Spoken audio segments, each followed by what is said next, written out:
تو اس میں جیسے نوبل پرائز ہے ویسے ہی میتھمیٹکس کے اندر جو ہے وہ فیلڈ میڈل ہے. تو وہاں پہ فیلڈ میڈل کو انہوں نے بلایا ہوا تھا, فیلڈ میڈلسٹ کو. تو اس نے بیسیکلی جیسے اپنے سی وی کے اندر لکھا ہوا ہے کہ اس نے گولڈ میڈل ون کیا تھا, اس نے سلور میڈل ون کیا تھا. تو انٹرنیشنل لوگوں کے لیے بہت ہی آنر کی بات ہے کہ وہ اور جتنے بھی پروفیسرز ہیں وہ اس کے ریزلٹس کو فالو کر رہے ہوتے ہیں. تو اس کا فارمیٹ کیا ہے basically, how does it work, criteria کیا ہے, سلیکشن کس طریقے سے ہوتی ہے, وہاں پر طریقہ کار کیا ہوتا ہے جانچنے کا؟ جی بالکل. پاکستان کے اندر basically Pakistan institute of science and application پیاس جو ہے اور ایچ ای سی نے مل کے ایک آفس بنایا ہوا ہے ایچ ای سی کے اندر. وہ آفس جو ہے وہ پاکستان میں 4 کمپٹیشن میتھمیٹکس, فزکس, کیمسٹری اور بایو کے لیے جو ہے وہ ٹیم سلیکٹ کرتے ہیں. نومبر کے اندر ان کی ایڈ آتی ہے اور فیب کے اندر وہ ٹیسٹ لیتے ہیں ہر سال. اور اس کے بعد انہوں نے فردر سینٹرز بنائے ہوئے ہیں, جیسے میتھمیٹکس کا سینٹر قوم سیٹ یونیورسٹی اسلام آباد لاہور کیمپس کے اندر ہے. تو فرسٹ جب ان کا ٹیسٹ ہو جاتا ہے تو 50 بچوں کی لسٹ ہمیں بھیج دیتے ہیں, ہم ان بچوں کو انوائٹ کرتے ہیں. لاسٹ ایئر ہم نے جب وہ بچوں کی لسٹ ہمارے پاس آئی, ہم نے یہاں پہ یو ایس اے سے جو ٹرینر بلایا جس نے ہماری لوکل فیکلٹی کے ساتھ مل کے بچوں کو ٹرین کیا. اس کے بعد ہم نے چائنا کے اندر ایک فل فلیج کیمپ تھا 3 ویکس کا, بچوں کو وہاں لے کے گئے.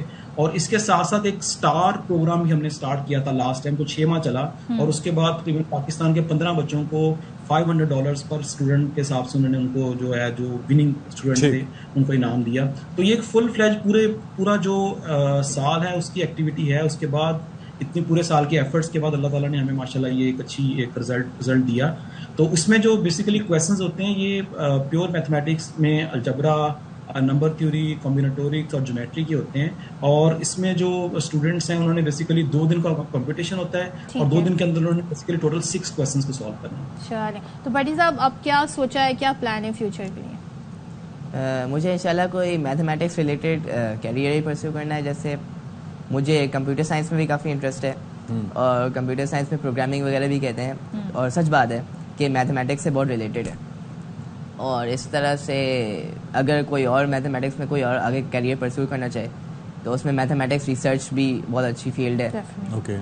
اور بہت ساری اور بھی فیلڈز ہیں میتھمیٹکس ریلیٹڈ. اوکے چلیں, وی وش یو دی بیسٹ محمد احمد بھٹی. اور اس کے ساتھ ساتھ سرفراز صاحب آپ کا بھی بہت شکریہ فار بینگ ود اس, اور آئی ایم شیور کہ آگے بھی ایکسپلین کیا نا, ظاہر ہے یہ سمجھنا بہت ضروری ہوتا ہے کہ یہ چیزیں کیسے کام کرتی ہیں. ول ٹیک اے بریک ہیئر, بریک کے بعد آتے ہیں.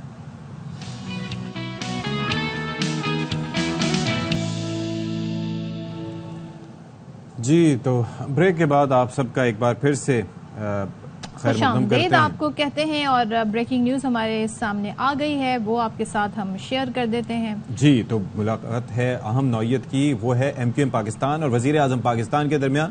اور ذرائع کہتے ہیں کہ ملاقات میں ایم کیو ایم بجلی کی پیداواری کمپنیوں سے معاہدوں پر نظر ثانی کا مطالبہ کرے گی. تو یہ بڑی امپورٹنٹ چیز ہے جی, لوگ بڑے پریشان اس حوالے سے. اور اس کے ساتھ ساتھ ملاقات میں شہری علاقوں کے لیے خصوصی ترقیاتی فنڈز اور نوجوانوں کے لیے سود سے پاک قرضوں پر بھی تفصیلی بات ہوگی. تو یہ آج اس اہم نوعیت کی جو ملاقات ہے اس کا ہم نے آپ سے تذکرہ کیا. اچھا جی, پیرس اولمپکس جاری ہے اور جو کنٹریز ہیں وہ بتا رہے ہیں کس نے گولڈ میڈل زیادہ حاصل کیے ہیں سو فار, کس نے سلور, کس نے برونز. پاکستان سے 7 ایتھلیٹس گئے اور جو اس وقت ہمارے سامنے ان کی پرفارمنس ہے وہ ہم یہ دیکھ رہے ہیں کہ وہ پہلے راؤنڈ تک ہی محدود رہی. خاص طور پہ ہم 4 ایتھلیٹ کی یہاں پر بات کریں بیکاز ارشد ندیم کا بھی 6 اگست کو ان کا وہ ایکشن میں نظر آئیں گے. یہاں پر ہم بات کریں گے سوئمر جہاں آرا نبی جو کہ 30 میں سے 26ویں نمبر پر آئیں. Swimmer Ahmed Durrani 200 metre freestyle heats میں آخری نمبر پر رہے. اب ہو کیا رہا ہے کہ جو سوشل میڈیا پر آپ کو پتا ہے سب کو بڑا شوق ہے کامنٹ کرنے کا, ہر کسی پہ ہر بات پہ اپنی اوپینین دینے کا. تو اب جب یہ پرفارمنس سامنے آئی ہمارے ایتھلیٹس کی, نوجوان بچے بچیوں کی, تو اس پہ تنقید کی جا رہی ہے اور کافی زیادہ, یعنی ٹرولنگ اگر میں اسے کہوں تو غلط نہیں ہوگا. اور کہا کیا جا رہا ہے ذرا وہ آپ کو بتا دیتے ہیں. ایک صارف لکھتے ہیں جی سوئمر احمد دورانی کے حوالے سے ان پہ تنقید کرتے ہوئے آخری پوزیشن حاصل کی ہے, شکر کرے ڈوب نہیں گئے. آگے میں آپ کو بتاتی ہوں, ایک اور صارف لکھتے ہیں یہ ہمارا ہیرو ہے جو آخری نمبر پر آیا ہے, یہ بھی کسی بڑے عہدے رکھنے والے کا بھائی بیٹا بھانجا ہوگا. اسی طریقے سے ایک صارف نے ہنستے ہوئے لکھا کہ احمد دورانی نے پیرس اولمپکس میں آخری پوزیشن حاصل کر کے ریکارڈ قائم کیا. اب احمد دورانی پہ اتنی تنقید کی جا رہی ہے. اسی طریقے سے جب ہم دیکھتے ہیں وائلڈ کارڈ انٹری کے حوالے سے لوگوں کو آئیڈیا ہی نہیں ہے کہ ان کا سلیکشن کیسے ہوتا ہے، ان کو فیسلٹیز کیا ملتی ہیں، اور انہوں نے جا کر پاکستان کا جھنڈا لہرایا ہے، پاکستان کا نام اونچا کیا ہے، ایک ایکسپیرینس ہے۔ آپ یہ دیکھیں کہ ہم کرکٹ کو کتنا ٹائم دیتے ہیں، کرکٹ کو کتنے اسپانسرشپ ملتی ہے، وہاں پہ فیسلٹیز کیا ہے، وہ پرفارمنس کیا ہے، اور ان بچیوں کو دیکھیں جو اپنی انڈیویجول جن کا نام ہم پہلی دفعہ سن رہے ہیں، جن کے نام پہلی بار سن رہے ہیں۔ چلیں جی اس پہ بات کر لیتے ہیں۔ جی ہمارے ساتھ موجود ہے شبانہ اختر صاحبہ، جو کہ پاکستان کی فرسٹ فیمیل اولمپئن ہیں، اور اس کے ساتھ ساتھ long jump south Asian record ہے، ان کا ریکارڈ ہولڈر ہیں، 8 بار گولڈ میڈل انہوں نے حاصل کیا، 7 سلور حاصل کی اور 10 برونز میڈل انہوں نے جیتے ہیں۔ Thank you so much for joining us Shabana Akhtar صاحبہ۔ میں صرف یہ جاننا چاہوں گا کہ ایک تو ہمارا دستہ بہت مختصر تھا، دوسرا جو پرفارمنس رہی اس کا بھی تذکرہ کیا، لیکن یہ جو ہم کی بورڈ وارئرز بن جاتے ہیں اور ہم جا کے بنا سوچے سمجھے بیک گراؤنڈ دیکھے ہم تنقید کر رہے ہوتے ہیں، اور تنقید بھی برائے اصلاح نہیں ہوتی، تنقید برائے تباہی ہوتی ہے، تو کیا یہ رویہ ہمارا ویسے درست ہے؟ جی السلام علیکم۔ وعلیکم السلام۔ جی شبانہ اختر، جی جی thank you for inviting me. Olympics کے سلسلے میں آپ نے جو پہلے تبصرہ کیا ہے بہت اچھا کیا ہے، ہم تنقید ہی تو کر سکتے ہیں، لیکن یہ واقعی میں جو آپ پہلے کہہ چکے ہیں کہ یہ نہیں پتہ چلتا کہ یہ بچے یہاں تک کیسے پہنچے، اس کے پیچھے والدین کی اور بچوں کی بہت زیادہ محنت ہوتی ہے۔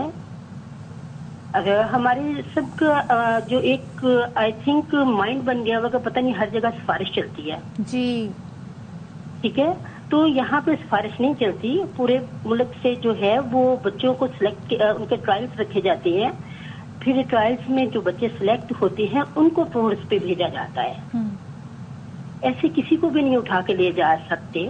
ہاں آفیشلز میں ہے، کوئی چلا گیا وہ ٹھیک ہے، لیکن پلیئرز کا جو ہے نا آج تک، کیونکہ میں خود اولمپکس میں جب گئی ہوں، جب میری سلیکشن ہوئی تھی، میرے ساتھ اور لڑکے گئی تھی، تو کراچی سے میں آپ کو بتاتی ہوں کہ کراچی سے لوگ آئے تھے کہ جی ہمیں بھی اولمپکس کے لیے سلیکٹ کریں، یہ 96 کی بات ہے، رائٹ، ہمیں بھی اولمپکس کے لیے سلیکٹ کریں، آپ لوگوں نے جن لوگوں کو سلیکٹ کیا ہے وہ صحیح لوگ نہیں ہیں۔ تو انہوں نے پھر میرے کوچ اور ہمارے جو فیڈریشن کے جنرل سیکرٹری ظفر صاحب تھے، انہوں نے کہا ٹھیک ہے چلے آ جائیں، آپ ہماری لڑکی کے ساتھ ریس لگا کے دیکھ لیں، تو آپ اگر اس سے جیت گئے تو ہم آپ کو بھیج دیں گے، رائٹ۔ اور وہاں پہ جب آئے تو میرے کوچ نے، میں ٹریننگ کر چکی تھی، میرے کوچ تھے حیدر علی شاہ صاحب، تو ان سے کہا گیا کہ شبانہ کو ذرا ایک 100 میٹر ان کے ساتھ لگوانا۔ اچھا، میں نے 100 میٹر لگائی، وہ لوگ ابھی 40-50 میٹر پہ تھے اور میں نے 100 میٹر اپنی کمپلیٹ کر لی۔ لیکن شبانہ صاحبہ ایک چیز میں جو یہاں پہ مینشن کرنا چاہ رہی ہوں، ان ایتھلیٹس کو سراہ رہے ہیں جنہوں کی براہ راست انٹری ہوئی اولمپکس میں، کوالیفائی کیا انہوں نے، لیکن جو وائلڈ کارڈ انٹری ہے، اب ایسا نہیں ہے کہ کوئی منہ اٹھا کے اولمپکس میں چلا جاتا ہے، اس کے لیے کوالیفائی کرنا پڑتا ہے، یونیورسٹی کا کوٹا ہوتا ہے، پھر آپ کی جو وائلڈ کارڈ انٹری ہوتی ہے اس کے لیے آپ کو پورا اہلیت پر اترنا پڑتا ہے، اس کے بعد ہی آپ کو انٹری ملتی ہے۔ سو لوگوں کو انٹری ملتی ہے، ایسے نہیں ہوتے۔ ہمارا ایکچولی یہ بات یہ ہے کہ I'm sorry to say کہ ہمیں کسی چیز کا ہمارے عوام کو نالج نہیں ہے۔ اگر آپ اسلام کے سلسلے میں لے لیں، کوئی ایسی بات ہو جائے تو وہاں پہ بھی الٹی باتیں کرنا شروع کر دیں گے، اگر سپورٹ کے سلسلے میں، اگر سیاست کے سلسلے میں، تو ہر کوئی اپنے مائنڈ سے جو ہے نا وہ اپنے کمنٹ کر رہا ہوتا ہے۔ نالج کسی کو کسی چیز کا نہیں ہے، کیونکہ کوئی ان چیزوں پہلے تو کسی کا انٹرسٹ نہیں ہوتا۔ یہ میگا ایونٹ ہے، ہم ان پہ اتنی تنقید کریں گے تو they are our future as well۔ اور وہاں پہ اولمپکس ایک میگا ایونٹ ہے، ساری دنیا وہاں دیکھ رہی ہے، ہمارے اور لوگ ورلڈ چیمپئن شپ وغیرہ میں جاتے ہیں اور بھی کمپٹیشن میں جاتے ہیں، چلیں جی ٹھیک ہے، اس کا اتنا شور نہیں مچتا ہے۔ بالکل، بہت شکریہ شبانہ اختر صاحب ہمارے ساتھ موجود تھیں۔ تنقید کریں لیکن تنقید برائے اصلاح، اور حکام کو سوچنا چاہیے ظاہر اس بارے میں کہ کیسے بہتر کریں کھیل کو۔ چلیں جی، آپ سے اجازت کا وقت آ گیا ہے، اپنا خیال رکھیے گا، اللہ حافظ۔